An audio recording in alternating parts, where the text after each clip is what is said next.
Hello Nigeria, welcome to Newsline. I am Becky Madujemo. Now there's something about a beautiful woman. She attracts so much attention from onlookers and more often than not, admiration. If you had to spend quality time with her, you probably would jump at the chance. Well, one of us was opportune to go on a cruise with a lovely lady, and he will provide details of that voyage. Now, something not so beautiful that happens in many marriages will be discussed by some respondents. It is very topical as more people are indulging in it without remorse. In addition to this, a different group of people will reveal their regrets in life. They will also tell us steps they are taking to avoid recurrences. Then, how about our names and their meanings? We are doing this again to provide more insight. The meanings and implications of the bearer will be re-examined. Meanwhile, you could get tearful when we report from the scene of a vehicle mishap that occurred last night involving a pregnant woman and her driver. Sad things do happen, don't they? Let's hear some news first to Nancy Godi Ananawu. Happy Sunday, and over to you. Thank you, Becky. Welcome to the news. Acting President Professor Yemi Osinbajo says the new official Vice President's residence proposed by the immediate past administration was not in the 2016 or 2017 budget, as the present residence, Aguda House, is befitting and sufficient for his needs. The acting president clarified this in a statement by the Senior Special Assistant on Media and Publicity to the President, Laolu Akonde. He said the project, which started in 2010, was initiated and funded by the immediate past administration and is now about 85% completed, with 14 buildings already on the project site. The statement further says that any suggestion that the project benefits the present administration or reflects its spending style or preferences is not only misleading but blatantly false, as the federal government will decide at the appropriate time what is the best use for the buildings. Acting President Yemi Osinbajo says Nigeria of this time needs men and women with strong character to move the nation to an enviable height. He was speaking in Abuja at a program marking the 50th anniversary of the death of a former Nigerian diplomat, Issa Wali, father of the Senior Special Advisor to the President on Social Matters. State House correspondent Jide Onifade reports. Those who had made impact, the acting president said, all exhibited virtues that were uncommon. Nothing typical about these people, but they all shared something. It's a universal set of values. That universal set of values is really what they bring to the world, and it is for that reason that we celebrate them, because they represent an aspiration for us. They represent something that's superior to who we are and to how we reason. He says such men and women are now needed, that injustice still persists. We need to be able to have those values and emphasize that these are the values that are important. These are the values that build nations and build communities. Trustworthiness, honesty, integrity, hard work. We must be able to find those, and we must be able to find them across tribes, across faiths. And that, I think, is what our nation needs at this time. We must be able to, we must find as a nation those common features and be able to say that this is what we stand for and this is what we advocate around. Late Ambassador Issa Wali was a known advocate for women's rights, and the focus at this program was to enhance their living conditions. Men lead, women lead, and our youth lead. Our message really is to the young people. If at 39 years old this much was accomplished by Maila Issa Wali, then what on earth are you waiting for? It's really penchant for girls' education, or education generally for young Nigerians, but especially for girls. A subcommittee which I set up of scholars, which has been working for 1 year, is finalizing the final sections of a family law we intend to introduce to Kano.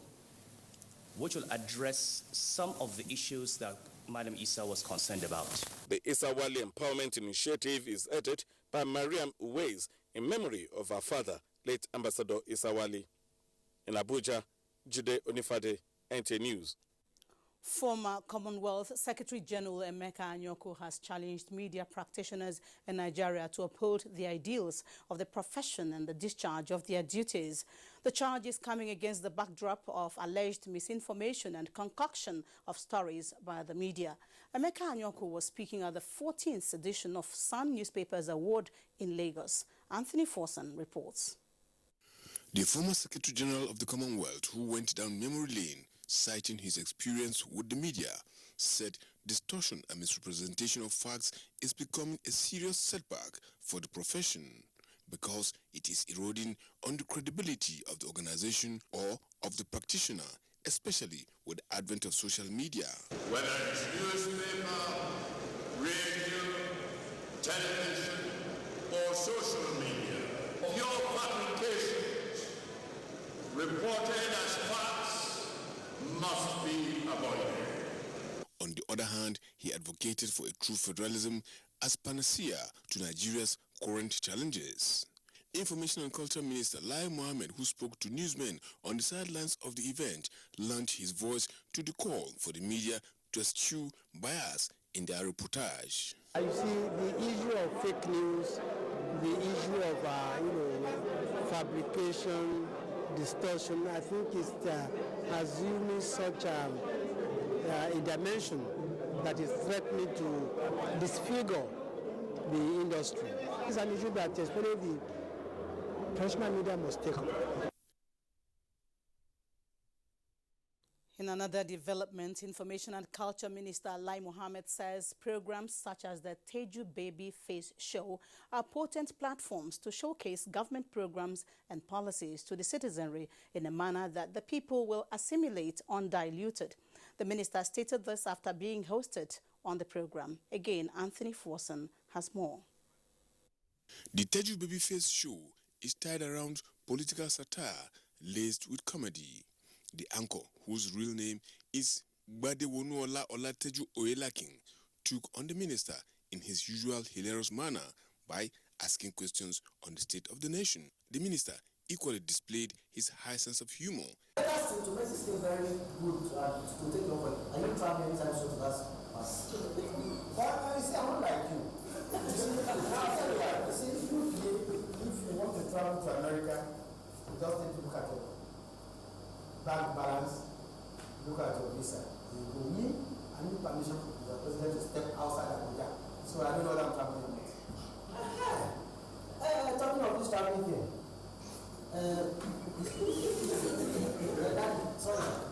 Where is the president?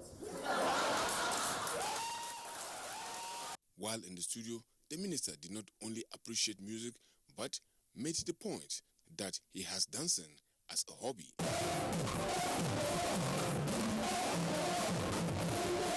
In the end, he bared his mind. It is particularly this segment society that needs to understand, one, what the government is doing, and two, that they don't have to despair, and there's hope, and that everything we are doing is just for them. In Lagos, Anthony Forson, NTA News. The Inspector General of Police, Ibrahim Idris, has announced a shift in date of the National Security Summit on kidnapping earlier scheduled to hold between the 22nd and 23rd of February 2017. The IGP, who said the change was necessitated by the need to ensure all stakeholders take part in the summit, stated that the new date will be announced in due course. A statement by the Force Public Relations Officer, CSP Jimo Moshood, however, apologized for the inconveniences the change in date may have caused. The delivery of quality houses in line with the contract documentation for the Federal Integrated Staff Housing Program, FISH, will not be compromised. The head of the Civil Service of the Federation, Winifred Oyoita, said this during the inspection of some of the building projects. Adebola Brooksley Sunday reports. Led by the head of the Civil Service of the Federation, the FISH Implementation Committee visited most of the sites to ensure developers build to specification. For those that are completed and ready for occupation, the theme ensures the quality of the fittings meets international standard. Mrs. Oyo Ita said the inspection, which will continue until the delivery of the houses, is to ensure that civil servants get the best for their money. So we don't want to relax. We want to be on top of things to be sure that the civil servants will see that this government is very serious as regards housing.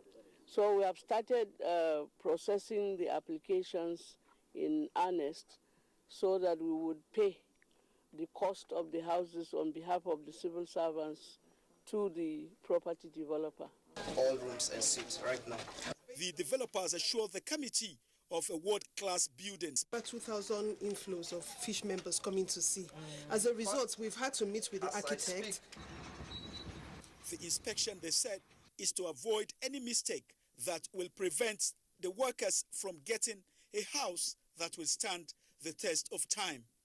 Adebola, Brooklyn Sunday, NTA News. Wife of the President, Aisha Muhammadu Buhari, has tasked wife of state governors in Nigeria to initiate programs aimed at alleviating poverty amongst women and youths in the country so as to complement efforts of government at all levels. This was during the 6th graduation of 300 women and youths trained in various vocations by the wife of the Nasarawa State Governor, Salamatu Tanko Al-Makura. Joshua Ojito reports. Statistics shows that women and youth constitutes over 45% of Nigeria's population, many of whom live below poverty line. This, the wife of the President, Aisha Muhammadu Buhari, says was the brain behind the establishment of her pet project, Future Assured, that is aimed at lifting women out of the vicious cycle of poverty, promoting improved healthcare for women and children, as well as encourage girl-child education.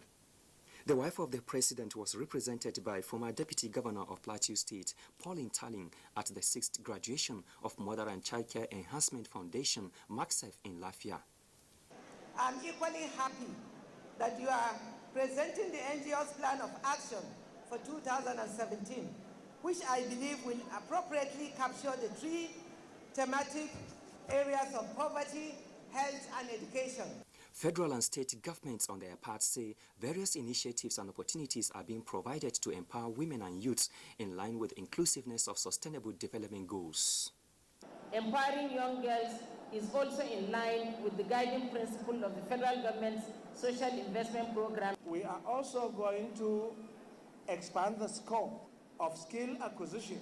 So far, Mother and Child Care Enhancement Foundation, an initiative of wife of Nasarawa State Governor Salamatu Tanko Al-Makura, has empowered 10,000 women and youths in various vocations in the last 6 years. The graduation of students from the MACSEF Skills Acquisition Center is not just an avenue for fanfare. To me, it is the reality of selfless services.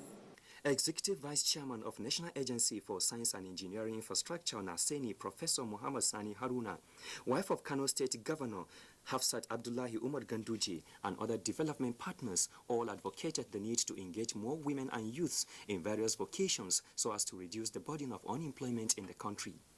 In Lafia, Joshua Ojito, NTA News.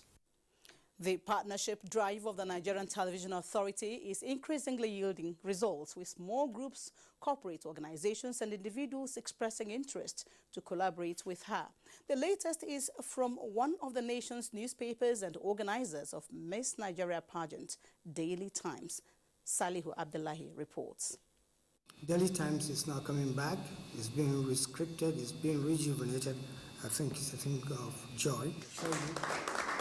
The visitor and the host have something in common. They each use a mass medium to enhance interaction in Nigeria and set an agenda that aims to positively turn around the destiny of the country and promote her socio-cultural heritage to a global standard, among other things. Driven with these, organizers of the 2016 Miss Nigeria contest, led by the publisher of Daily Times, is optimistic of the NTA's wider reach in celebrating Nigeria's array of potentials. Now, you have to understand how much money that we can generate, how much employment you can generate, how much content you can generate, how much goodwill you can generate when you have a good single TV program. And I can assure you that this is one of those kind of programs because it touches everybody, just like sports, from the young person to the oldest person, because it gives them memory of when they were young also. So I think it will be very critical for us to be able to latch on the key resource that you have. You have the infrastructure, you have the manpower, you have the establishment all across. So you can imagine what will happen if we actively participate with a brand like NTA. With digitization, the Director General of NTA, Yakubu Ibn Muhammad, believes such events will be significant in content generation. Anchored on its mission statement, he noted that NTA remains committed to partnering with progressive minds. With the government and all other institutions and organizations that are struggling or are involved in the struggle to take Nigeria to the next level. And taking Nigeria to the next level, has many components. It has the economic component, the political component, the cultural, social component, and so on and so forth. The Miss Nigeria pageant, has many facets to it. It has its economic ramifications, it has its cultural ramifications, and so on and so forth.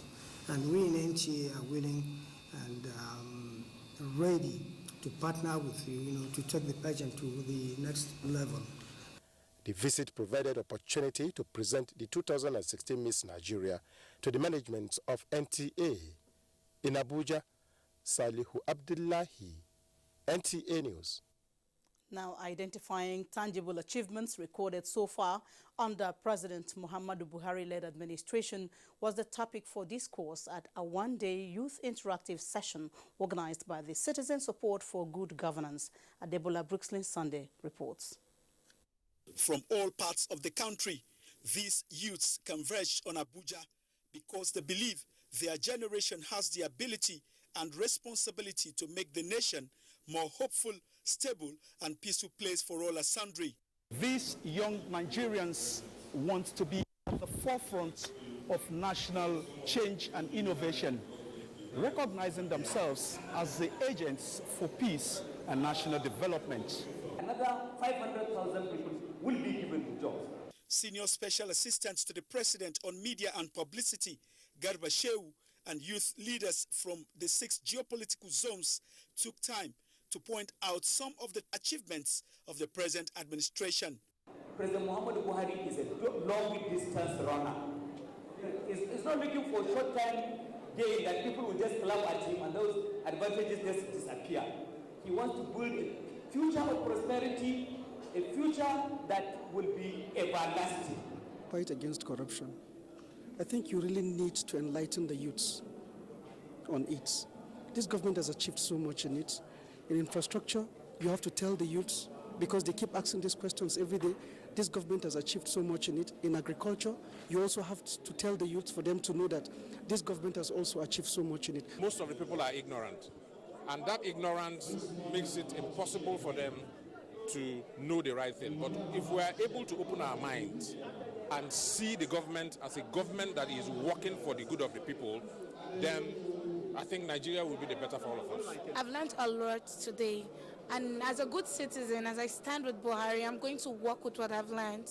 Buhari is actually fighting against corruption, and his fight is not actually a personal fight.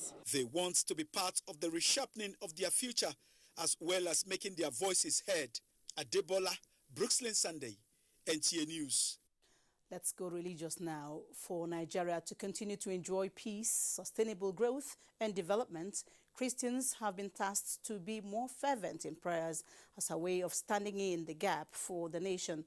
This was the crux of the sermon by the regional pastor of the Redeemed Christian Church of God, Baltimore, North America, Tola Odutola. Olajide Bello reports.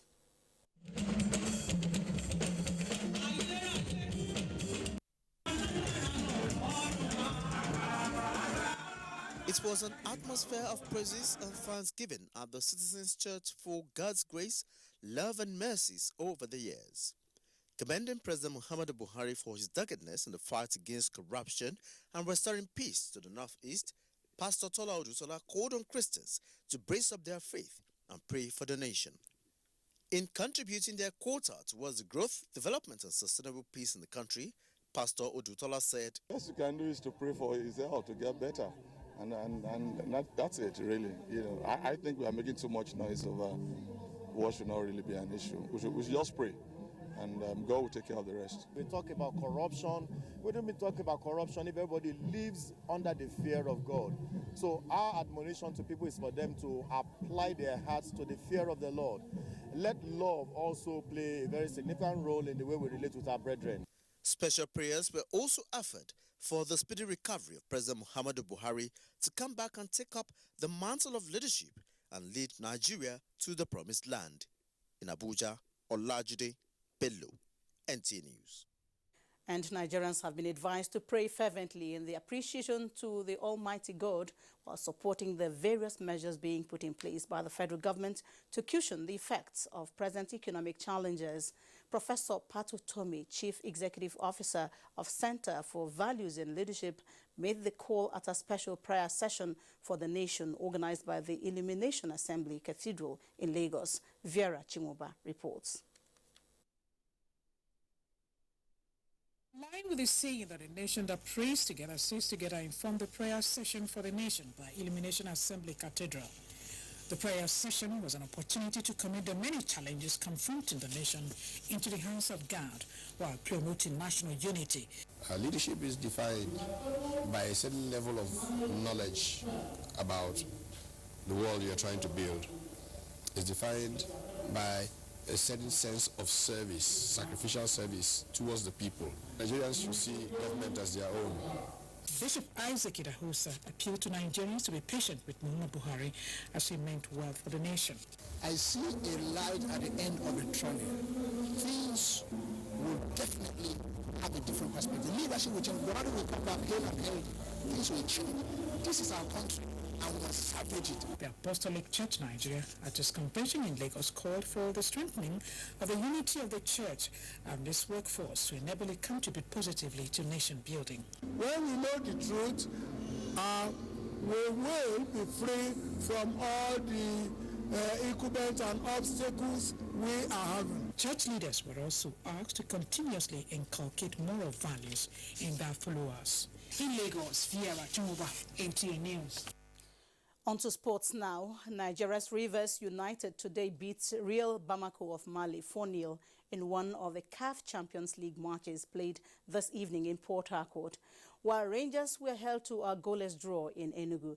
And in the CAF Confederation Cup, Wiki Tourists pipped visiting RSLAF of Sierra Leone by a lone goal, while Ifanyoba were beaten 2-0 by El Masri in Egypt.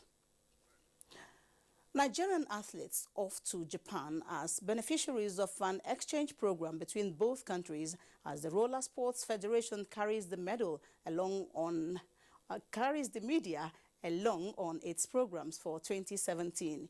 Henry Efium has details on Sports Update.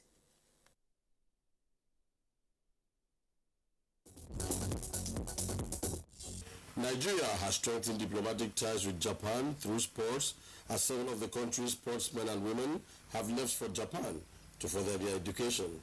The Ministry of Youth and Sports Development says they are collaborating with their Japanese counterparts in the exchange program, which sees talented Nigerian athletes benefiting from scholarship opportunities in Japan to study and feature in sports for a period of 3 years. Giving them scholarships, not only do sports, they do sports and they go to school. They must be good ambassadors of Nigeria. They must be disciplined.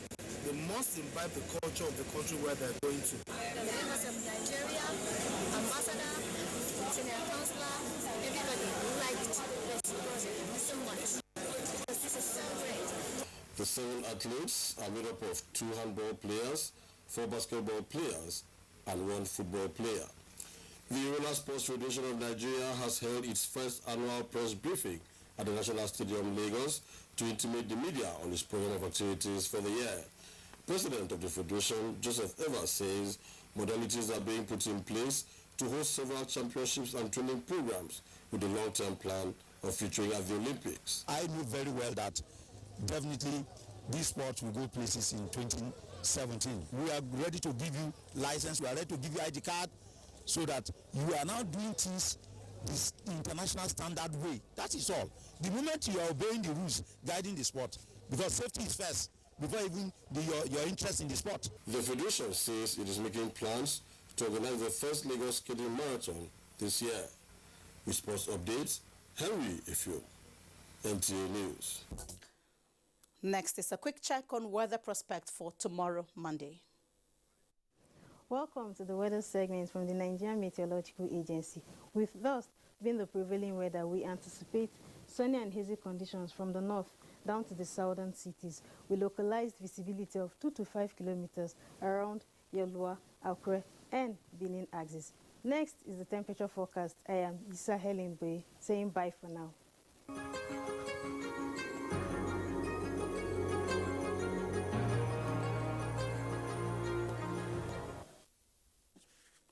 Before we go, a reminder that we can get all our stories and much more when you log on to our website, www.nta.ng.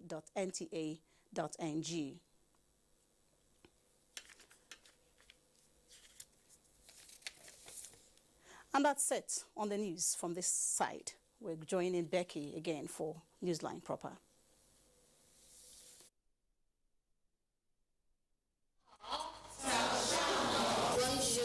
Inakwana.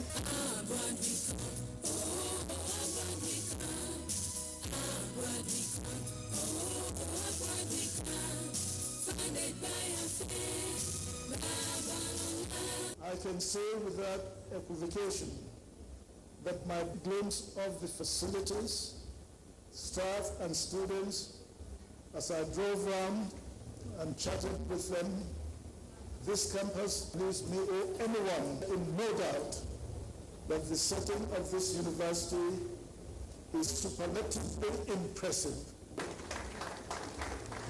with nothing of its kind that I have seen so far in the country or anywhere else. University, the fastest growing educational institution in Africa. There is a reason that Africa is called the new frontier. What was once potential is now an opportunity ready to be seized. Once revered for our resources, today's wealth lies in our people. People who will build the cities that shape the future. People who know an idea in one place means business in another. A generation for whom technology means there are no borders, no boundaries. We are the new lions in a brave new world, kings of the urban jungle. And there's a bank that puts the world in our pocket and the future in our hands. UBA, Africa's global bank.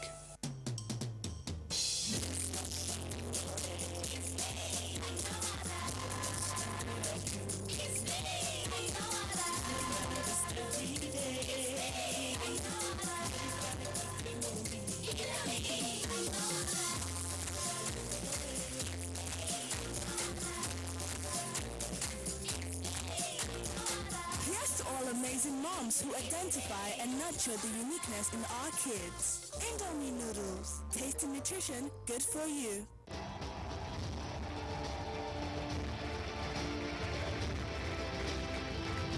The Tony Elumelu Foundation's $100 million entrepreneurship program is empowering Africa's next business leaders. 10,000 entrepreneurs, 54 countries. Become a Tony Elumelu entrepreneur. Apply now.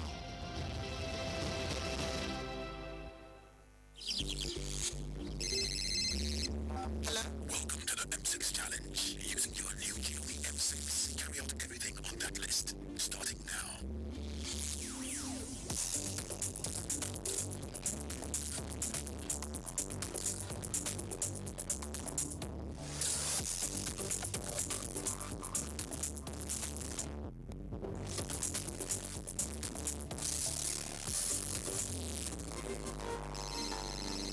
Get to the door.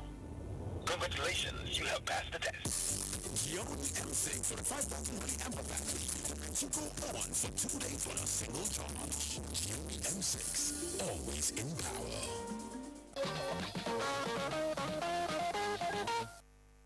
Thanks for staying on the line.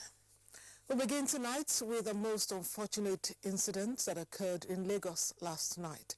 News filtered in around 9 o'clock that a car with at least 2 passengers had plunged into the lagoon close to the Army Officers' Mess at Oniko. Jennifer Igwe ran to the scene of the accident and reports that the vehicle involved was a Kia Altima with registration number Lagos MUS 38BL. Let's hear the details of the search and rescue report from Jennifer. A fatal accident that happened so fast. Rescue operations, however, a long exercise. It involved national and Lagos State emergency management agencies, Lagos State Inland Waterways Authority, local divers, and security personnel. Before the intense rescue operations, however, the driver of the vehicle had managed to swim out, assisted by local divers. Almost 3 hours after a car skidded off the bridge in between Bonny Camp and Oniko on Victoria Island, rescue operation is still on to try to get the vehicle out and the pregnant woman in the car. Now, a lot of people have been giving their different versions on what happened. I have an eyewitness with me here, Tunde, who said he saw everything. Tunde, what happened? Actually, what happened, I hear a loud noise, a batch of a car. But when I look back, I found out a car was reversing. While it was reversing, he couldn't stop and he backed the iron and fell into the lagoon. So immediately I rode to the sense. When I got there, I raised alarm for the people nearby to come and rescue him. So the 2 canoe boats moved closer to the scene. So when we are watching and the car drawn, so when we are watching, we couldn't do anything, but we are trying to do what we can do. Well, just in a moment, a guy swim up. Then I see one person, go and survivor, go and rescue him. So, and the guy knew how to swim actually, and he hold a boat. So when the guy came out of the water, so I asked him, how many people are in that car? But the guy realized, somebody there, he now diving again, the guy himself, to try the rescue mission, but he couldn't make it. When he goes and he come back, so we now notice that the guy is already weak. He should not try to any attempt again. So we hold him. So they took the guy out. So later we have been hearing a lot of different side of story. So that they pursue him, understand it. So they come block him for front. He want to reverse it. They reverse. He want to reverse. Now he come jump inside the water. Samuel Felix claims he is a friend of the driver of the vehicle that plunged into the lagoon. According to him, they were at a function earlier in the day before the driver left the event to drop off his boss's pregnant wife and child. The driver apparently drank a lot of alcohol. He said in addition to this, his friend crashed into the water because he was trying to escape from soldiers who were chasing him. He hit the army car and down there. So that's why I use a reverse from under bridge to enter water by force. After hours and several efforts, the submerged vehicle and the body of the dead woman were brought out of the water. I think it took a long time because it is in the night. We understand that rescue efforts on the waters is most difficult in the night.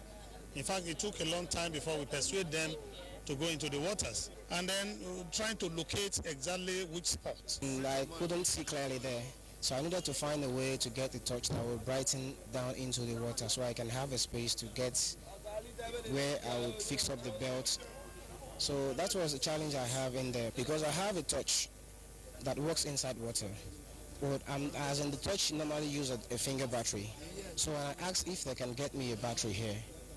So, and there is no way, as in we couldn't get a battery to use the torchlight, so we needed to find another way around. It was a challenging task, keeping the curious crowd away. When we are walking, they should give us our space, because at the scene of an incident, there's always what we call secondary accident. Our cranes are working. It could drop anything on anybody. When all those in the rescue operations had dispersed, the driver's friend, who apparently did not arrive at the scene of the exercise on time, raised a crucial observation. There is baby. There is baby. So there was a baby in the car? It's like we didn't remove any baby. There is a baby in there. The time the thing happened, the driver come out inside the water. Understand? He can't explain about the matter for us that the baby with his wife, the pikin is a Wagah pikin. The local divers say they will be on the lookout for the body of the baby. I saw the baby seat too. In the car, but I don't really know that there's a baby inside the car.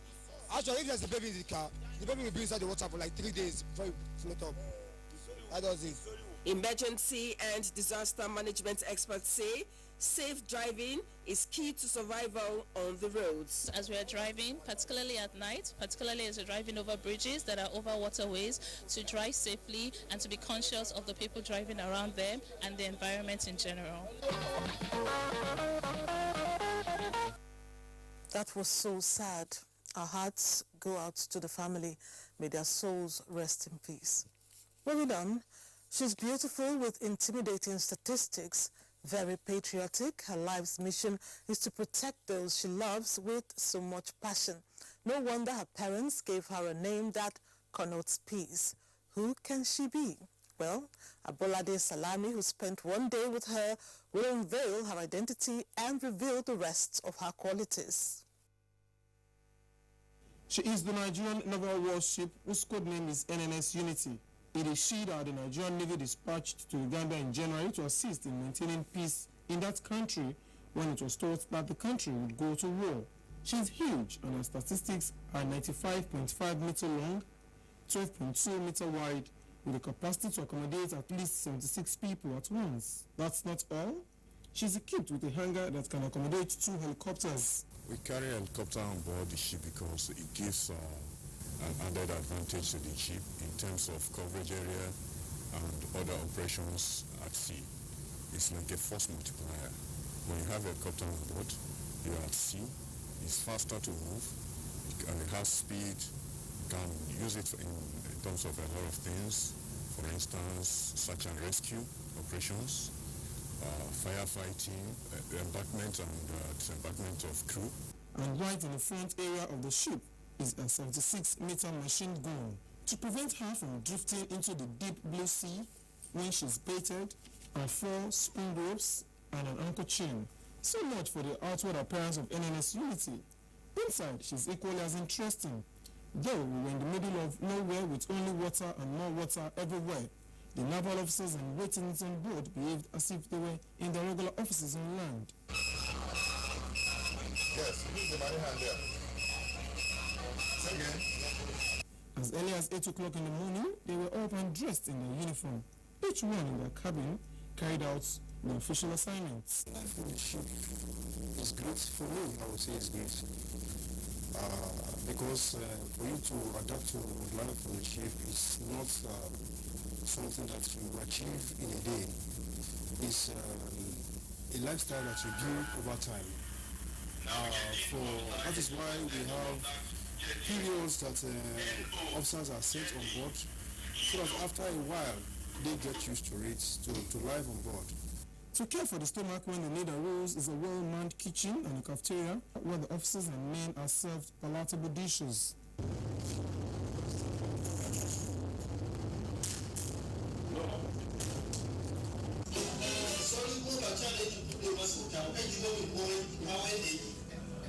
And after the day's work, while some officers retire to bed, others headed for the wardroom, which is where they relax and unwind, feeling home away from home as they played games in the absence of any television signals.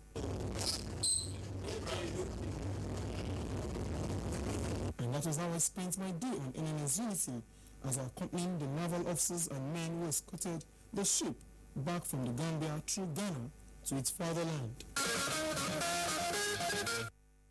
Watching that, I wish I could go on a cruise with the Navy. That ship is a 5-star hotel, I tell you. Very interesting. Nigeria's shrimp has been considered as one of the best in the global market. It is also a big revenue earner for the nation. What is very interesting is that not taking action to protect sea turtles from the nets of industrial fishing trawlers once cost the nation millions, if not billions of dollars. Yes, you heard right, sea turtles protection. Jennifer Igwe, our environment-friendly reporter, I'm sure, is glad to share this conservation story with a foreign exchange peg. They are one of the most endangered species in the world today, and if care is not taken, could become library archives like the dinosaurs and many other creatures that once walked on the Earth's surface, swam in its waters, and flew through the air. It helps to control the jellyfish population, because if jellyfish is too much in the ocean, is a problem for the fish. Because jellyfish actually has spikes with which it stings the other fishes in the ocean. When the leatherback turtle feeds on the jellyfish, it's removing this danger from the fish, and thereby the fisheries is healthier. Apart from poachers who rob them of the eggs they lay, or even sell them off to people who devour them in special cuisines, one of the major threats to the existence of sea turtles is getting caught in fishing gears and drowning, or becoming delicacies of fishermen whose gears they get trapped in.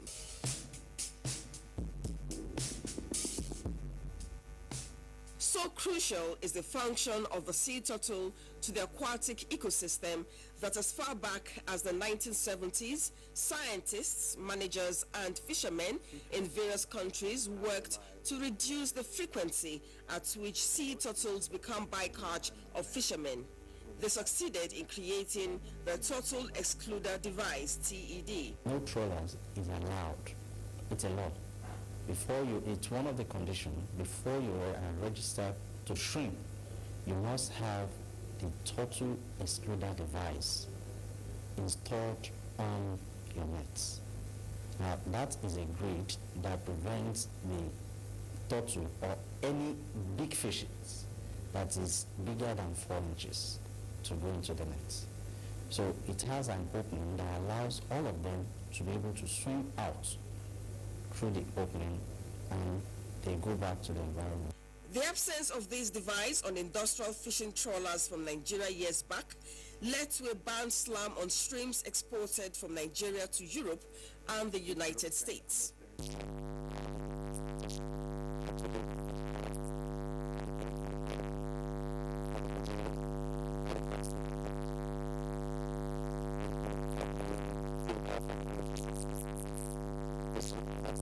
As part of initiatives to save and preserve sea turtle species, programs aimed at creating alternative means of livelihood for local fishermen who opt for turtling have been created by the Nigerian Institute of Oceanography and Marine Research. These programs are not without challenges. I interviewed the fishermen that actually went out to fish, and all went to the boat, sea turtle, and got to his box. The sea turtle was there, so I tried getting him. He told me that when I have one out, and this is the reason. If I'm not listening, how will I keep my children? In spite of the challenges, experts say all hands must be on deck to save and protect sea turtles. We therefore appeal to fishermen to be a part of this campaign to save the sea turtle, throw them back into the deep and protect the ecosystem. Now, I doubt that there's any one of us who has not seen people walking on the road with earphone pieces stuck in both ears. Some of you listening to me right now are guilty. When this happens, such people are oblivious of happenings around them. And on busy roads, some have been knocked down and killed by vehicles that have the right of way. Why would anyone block their ears in a busy public place? Annie Daniels is asking.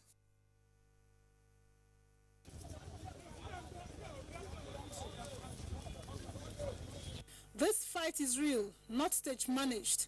Here is what caused the altercation. Only the brute earpiece So conductor was trying to ask her money, you understand? So when conductor was asking her money, she didn't ask her 1 or 2 times. So the way the conductor now tapped the girl, it embarrassed the girl. So that can lead to fracas and problem.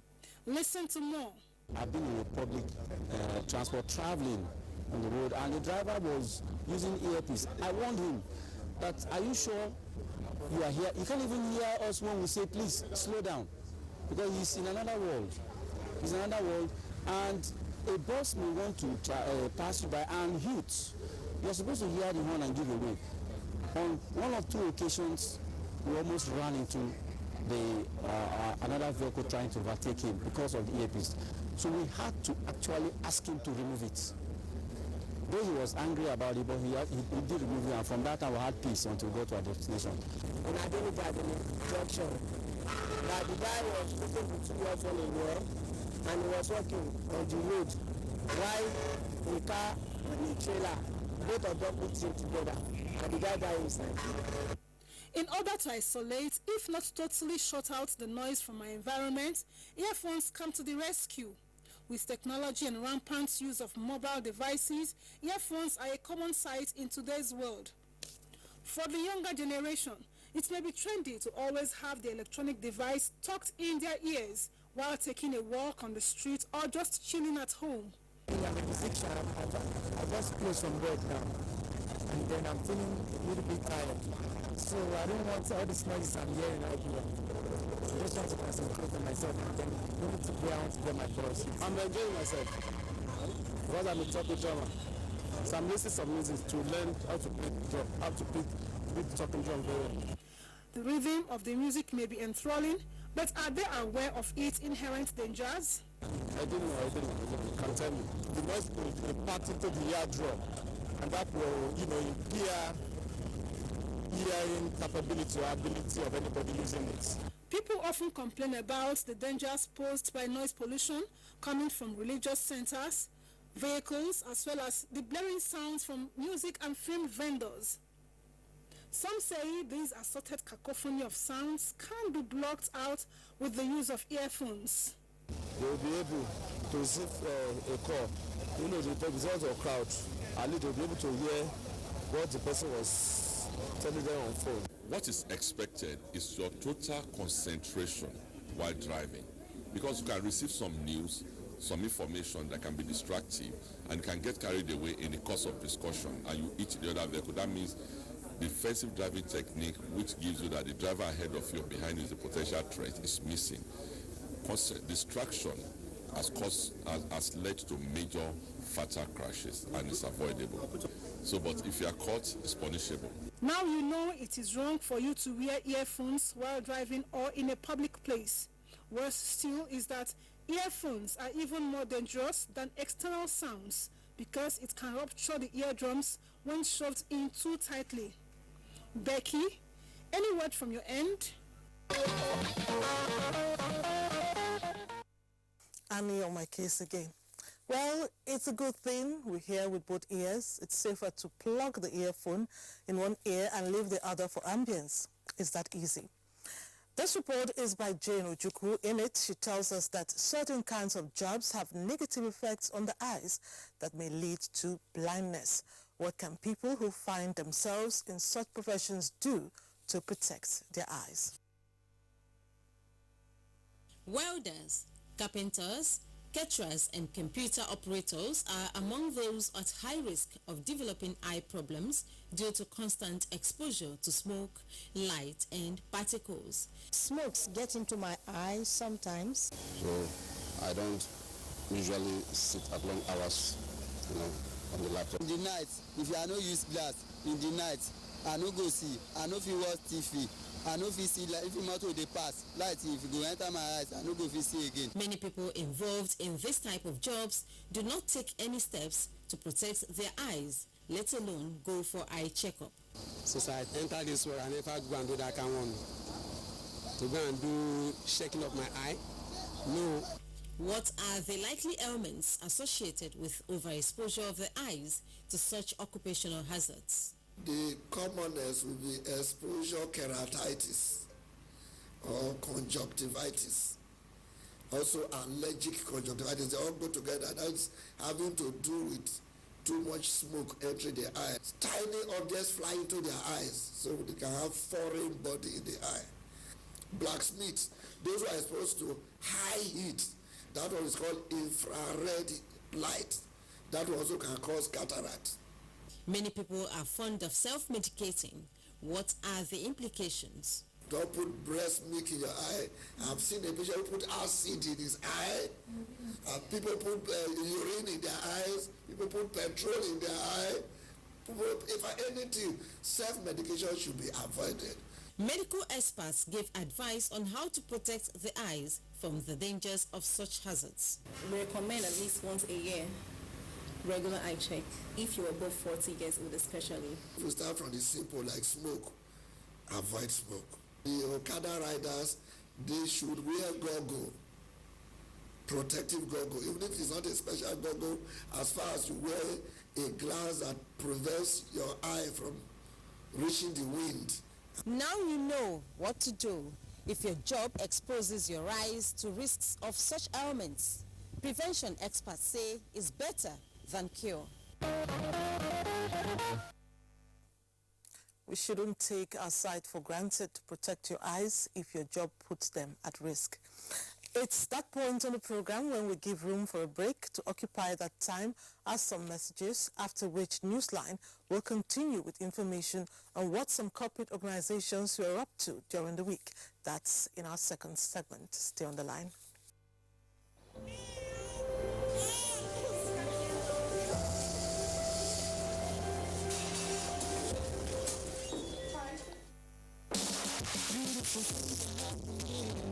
When the sun goes down and when the night is darkest, that's the time our light shines bright. It's good to take some time away to put a smile on someone's face. Smile for me, smile for you, smile because you know that happiness is sure. Let your joy be more.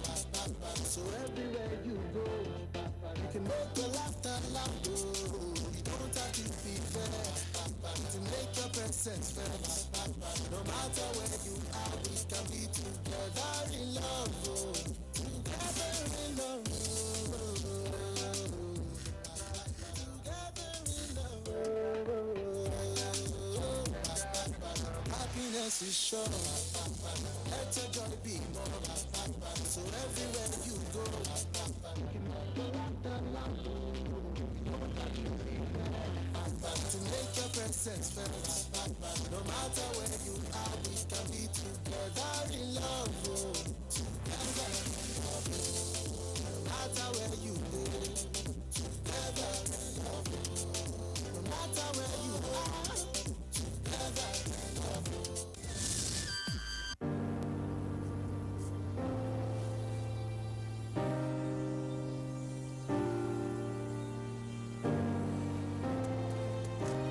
This is not just a beach. This is not just another kid. This is where I found my inspiration. This is where I learned I can stand on my own. But that together we can fly.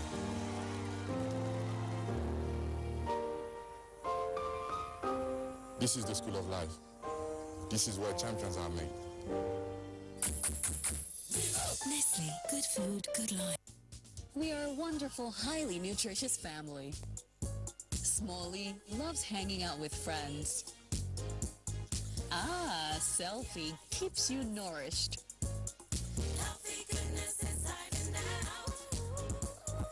We've got Paddy for celebrating the high points of life with friends. Our active triplets are always on the go. Mixology goes well with all your favorite drinks. Slurp It Off is a first choice for your fast food. And Go-Gurt is like our Ajala, everywhere you need him to be. And then there's me, Jolly Jolly, bringing nourishment to every gathering. Hollandia yogurt is bursting with goodness inside and out. So we've got nourishment for everyone and every moment. Hollandia yogurt, it's all good. Welcome back. Senator Suleiman Adokwe has been described as a wonderful individual and a genuine patriot who has tremendous passion for his work and country. This was at a church service in Abuja to mark his 63rd birthday. Ifeanyi Zumba reports.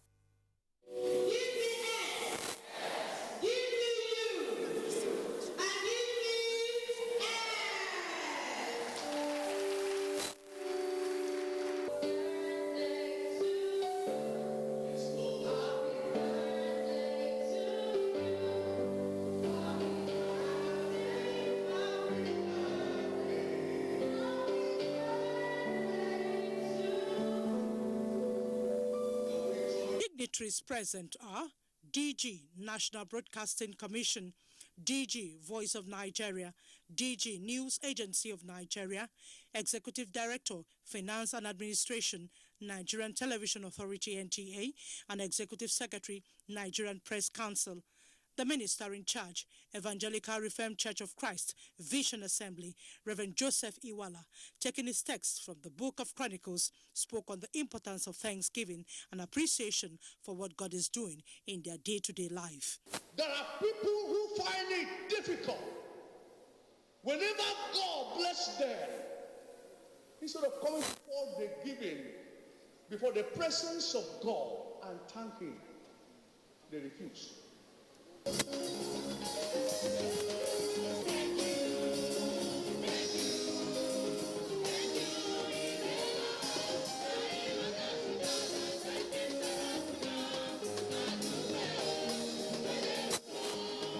The Director General, National Broadcasting Commission, and others, while describing the celebrant as a most conscientious individual with a good sense of justice, stressed that collectively, irrespective of religion, all can join hands to build a great country. This is a wonderful country in every sense, and it's all of us working together that can make it even a greater country than it presently is.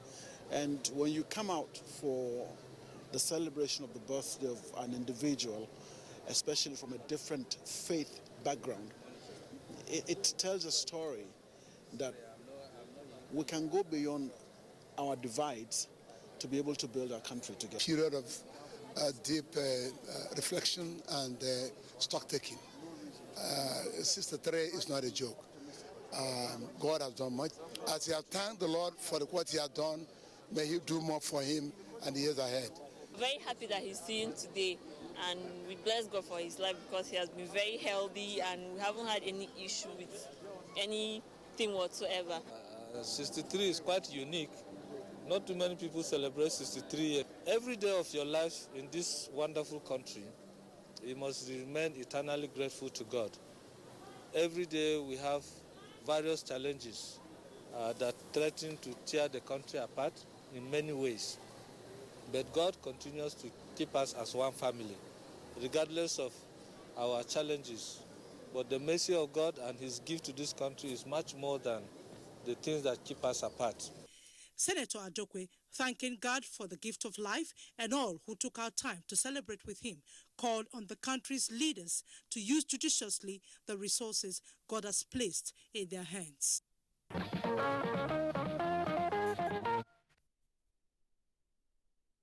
Hearty cheers to the celebrant. Moving on, it was just last week when some lucky customers of Fidelity Bank PLC were announced winners at the 5th monthly draws and the ongoing Get Alerts in Millions promotion. 3 of the winners were at the bank's headquarters in Lagos during the week to receive their prizes. Here's how the ceremony was captured, as compiled by Ime Udori.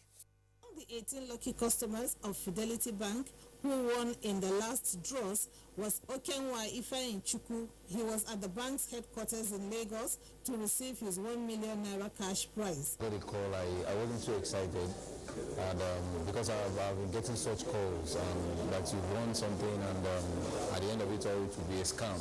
They asked me to go to my branch, and I got there and met the customer care person and explained myself to her. she called, and after the call and we confirmed that it's real, and that was when the excitement got real. They have kept their word. 2 other lucky winners were also presented consolation prizes of refrigerator and a generating set. This has further demonstrated the bank's commitment to changing the lives of its customers. Savings is very important. That's one area we believe the economy can grow, and also people can save for the rainy day. So we're actually encouraging our customers, customers of the bank to ensure they keep saving with the bank, and they also drive savings among their various businesses. According to the management of the bank, there are 4 more draws that will produce winners who will share in the remaining 56 million before the promo comes to an end. If you don't have savings account with Fidelity Bank, just visit any of our branches, collect the form, and open a savings account and be part of the Get Alert Million promo. Our customers are quite excited. Positive feedback being received encourages us to do more. The bank that keeps its words says its aim is to encourage Nigerians to cultivate the habit of saving. Premium Pensions Limited is taking steps and putting round pegs in round holes to ensure that it delivers excellent service to every retiree whose pension funds are in the company's care.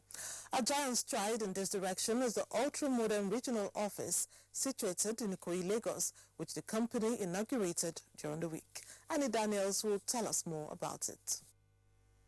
The new office is adequately equipped to cater to the pension needs of the company's clients, especially those residing and working within Lagos Island. The move, the company's management says, is to promote its mission and vision of achieving superior customer satisfaction in active service and at retirement through best practice. From the world, we set out to give a kind of service that is world class, that can be seen anywhere in the world. That's why when you see our offices, we do not benchmark ourselves against any other person. We benchmark ourselves against the best in the world. The management further states that the company has implemented a number of initiatives leading to its major milestone in the pension industry. Of note is the company's ability to pay a total of 118 billion naira as benefits to retirees and clients, with an excess of 16,000 retirees in its payroll. We decided to go for ISO 2013 British Standard certification so that security of our document is guaranteed, because it is a certification for secured documentation. The Lagos State Acting Head of Service, Folashade Adesoye, and representative of the Director General, Pensions Commission, Chinelu Anohu Amazu, were in attendance. There's a particular room that is dedicated for retirees, because we know that retirees need a lot of attention. Premium Pension Limited is a leading pension funds administrator licensed by the National Pension Commission in December 2005 under the new Pension Reform Act 2004. The company, with an initial share capital of 500 million naira in 2005, has grown to a total shareholder funds of over 13 billion naira. Next up, indigenous industrialist and Chief Executive Officer of Erisco Foods Limited, Chief Eric Umofia, has donated a truckload of tomato paste and other food items to the Nigerian military. The donation, Chief Umofia says, is in recognition of the patriotism displayed by the armed forces in defending the integrity of the nation.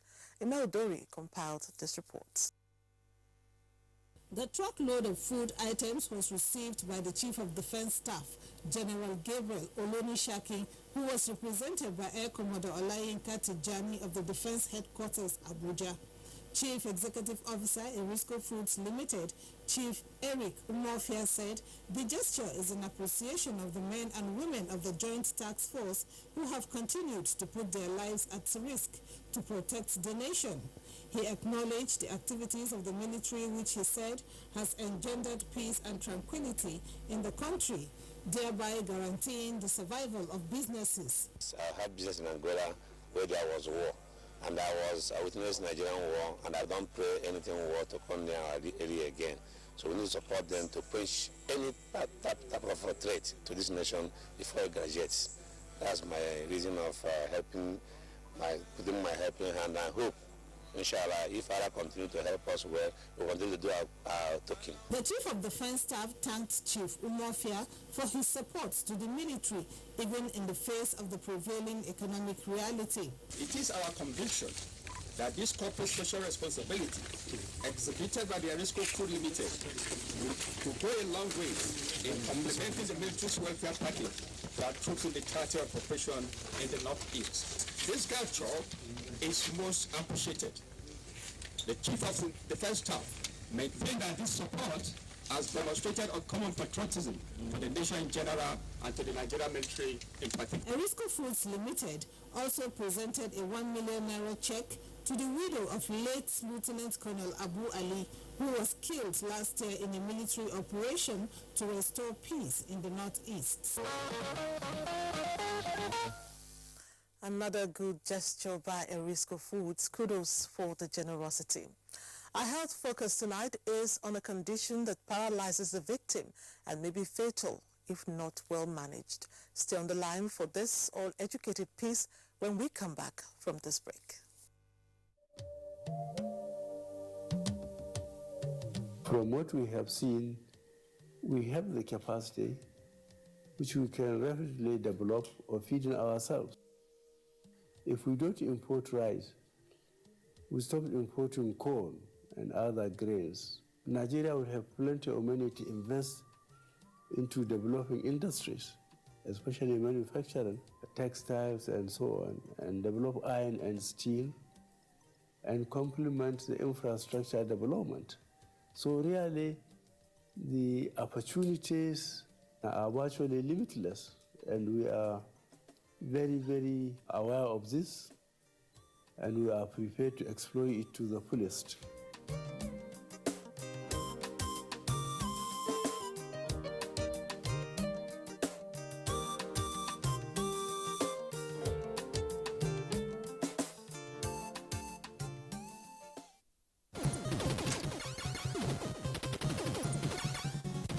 You two need to clean up this place right now.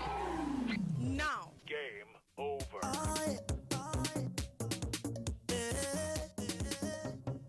Sometimes when it gets too much, ooh, just to the trick chop. Every time that you want to, ooh, just to the trick chop. Open up, say and just to the trick chop. Creamy vanilla and yummy strawberry cream in crunchy Chick Chop Twingles. Ooh, make it just to the trick chop. Make every moment fun with Chick Chop Twingles and Chick Chop All Sports Wafers. Do the Chick Chop. La la la la la la la la la love is love. Let's talk. Can y'all make do this? Let's talk about la la la la la la la la love is love. La la la la la la la. Can your milk do this? Love is sweet tea, love is a muppet. Love is boiled sweet stuck to your pockets. Love is a kiss when you Can your milk do this?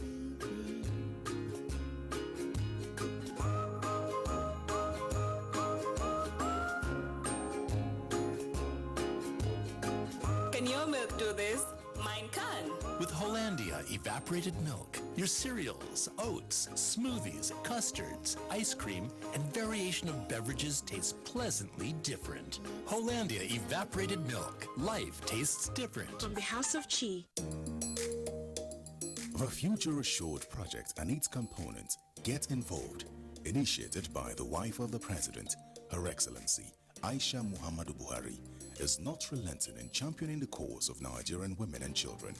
Its provision of free medical screening, educational support, and the fight against malnutrition, especially in the Northeast, has indeed informed international recognition, partnerships, and awards. We are very grateful and appreciative for your wonderful gesture you have accorded to us. With Future Assured, Nigerian women and children are assured of a bright future. Future is assured when we join hands to promote the health of our women and children. Get involved. Get involved and support the Future Assured initiative.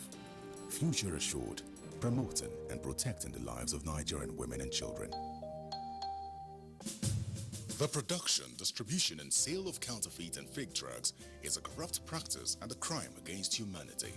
This has informed several measures and strategies to combat fake drugs, including introduction of anti-counterfeiting cutting-edge technologies to detect fake drugs on the spot. These technologies are being deployed to all the states across the Federation, as well as the internally displaced people's camps. The President, Muhammadu Buhari, and his team are committed to this fight. The federal government of Nigeria, in line with its anti-corruption agenda and posture, will fight a total war against fake drugs and other unwholesome regulated products in order to ensure that Nigerians remain healthy. And an email address through which members of the public who volunteer to disclose information about a possible misconduct or violation could deliver such information for the attention of the team dedicated to process such information.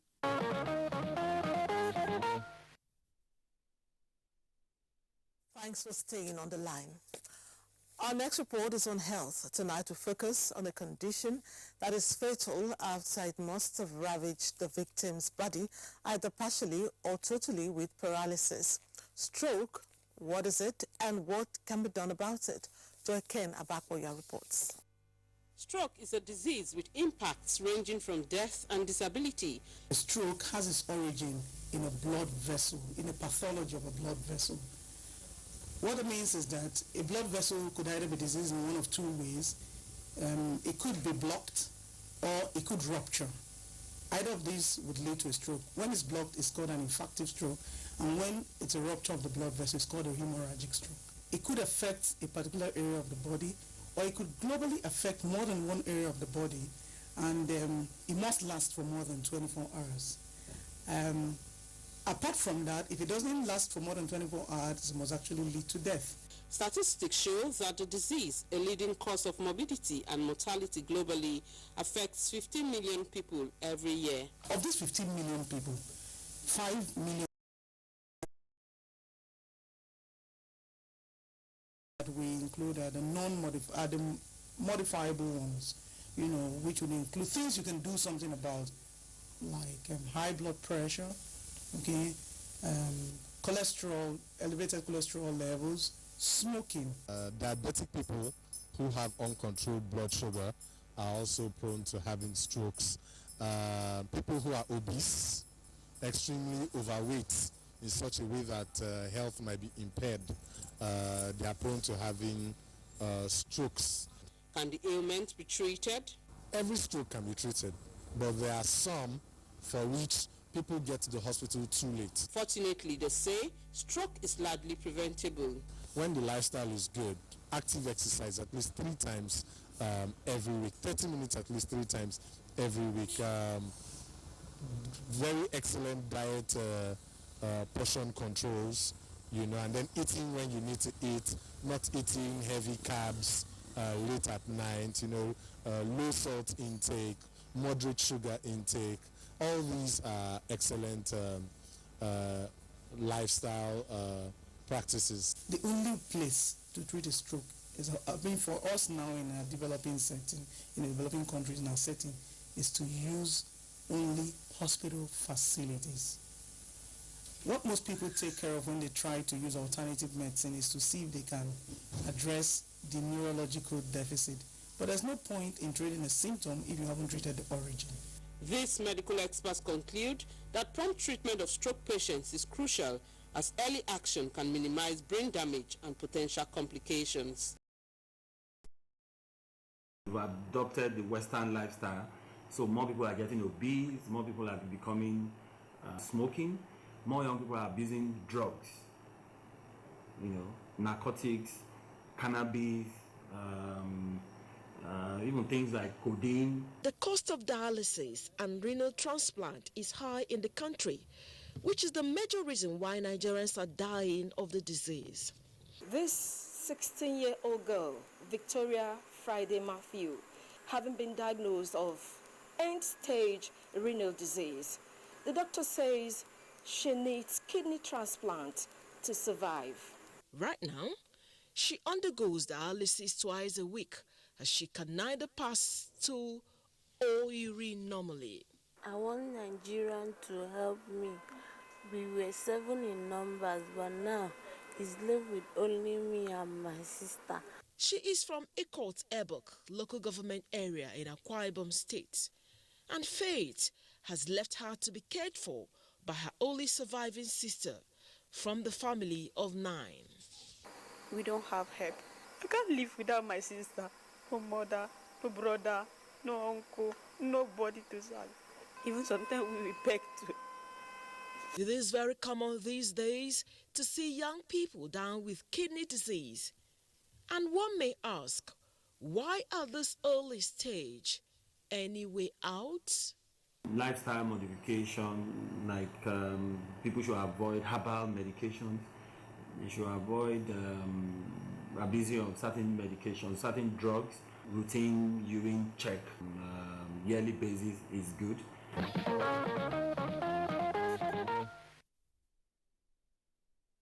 Not enough to feel sorry for her, we can help her get treatment. With such a plan, her story will end well. Now, you may have heard it said that a man's greatest judge is his conscience. When a man therefore has regrets over his actions, his conscience has been at work. Do you have any regrets over your actions or inactions in life? Lee Leneke took this question to town and reports what people had to say. Regretting one's action or inaction depends on the outcome of the decision. We therefore asked these respondents what the outcome of the decisions they made are that has caused them to regret. I was just a drunkard and smoker, which is part of what can terminate my life suddenly. By the time I left cigarettes and drinking, I feel my life comfortably.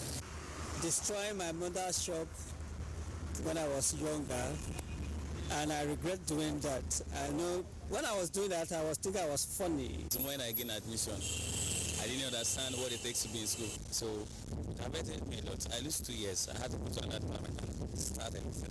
When I got to the school, I saw a wild campus, everything was going on fine, so I lost focus, forgot about what I came to do, and at the end of the day, I banged it and I failed the post-UME and I had to come back home. I regret ever ending the relationship I have with my best friends. You may have heard it said that there is no gain without pain. That is why some people are hardcore risk takers. But there are those who, for the fear of the unknown, will sit on the fence. For them, nothing ventured, nothing gained or lost. You don't regret. What you learn is a lesson. So next time, you'll be able to plan properly to do it. So personally, I don't have any regrets. Back to the issue at stake. For those who have regrets, have they learned any lessons from their experience that has become a factor guiding any decisions they make presently? I've learned from that experience. I'm a bit more, gentle, and I think twice before I make decisions. I'm working on my second chance. I'm also making things right. I'm making things right, and I will succeed. I'm always true. But since I grew up, I made decision very carefully, so I don't think I regret any decision I made. Well, our take on this is that life is a journey with risk worth taking. Make the right decisions at all times, and if the results turns out to be unfavorable, move on with the knowledge that life, after all, is a risk worth taking. Indeed, regrets come with being human. Let's always move on with intent to avoid the same mistakes. All's well that ends well. We have done well tonight, and we'll take the last break. Come back to round off nicely. Stay on the line. Nigerians. Suicide bombers are not spirits. They are not ghosts. They are human beings like you and me. They live amongst us. They are your neighbors. They are your friends today, but terrorists tomorrow. So you must know your neighbor now. Security begins with you and me. Know your neighbor. Be vigilant. Be security conscious. Report suspicious persons, objects and movements to the police and other security agencies. The security of our nation is a duty for you and me.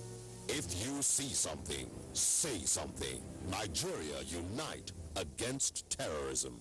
This message is brought to you by the Federal Ministry of Information and Culture.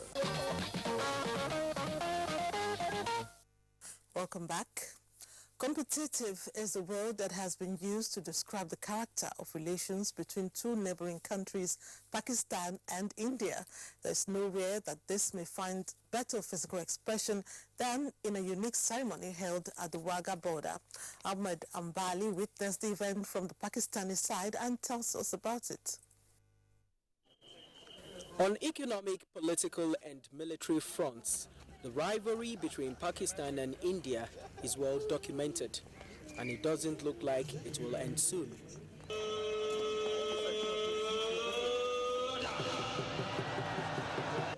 At the Wagah border in Punjab state, this is what plays out every day at 4:30 in the evening.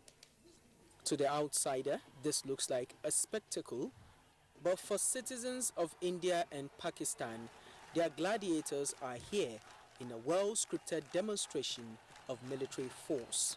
This is a peaceful procedure they adopt every day in 7 days in a week.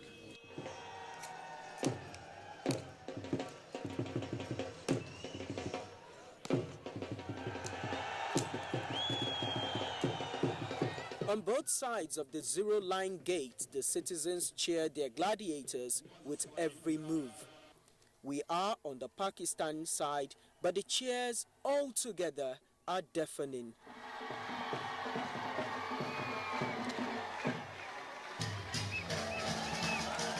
Those who have come to cheer see this flag-lowering ceremony as a reminder of the might of both countries. It's very patriotic.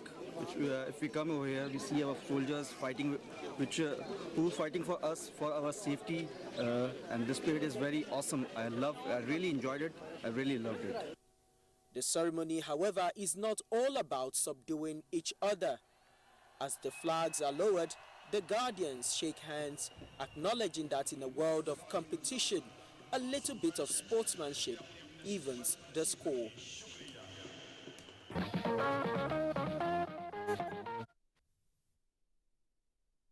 It was quite entertaining. And thank you for your time tonight. We'll take our leave as usual. Promised to be back same time, same network, Sunday next week. It shall be a bumper. Stay on the line. For now, good night and God bless Nigeria.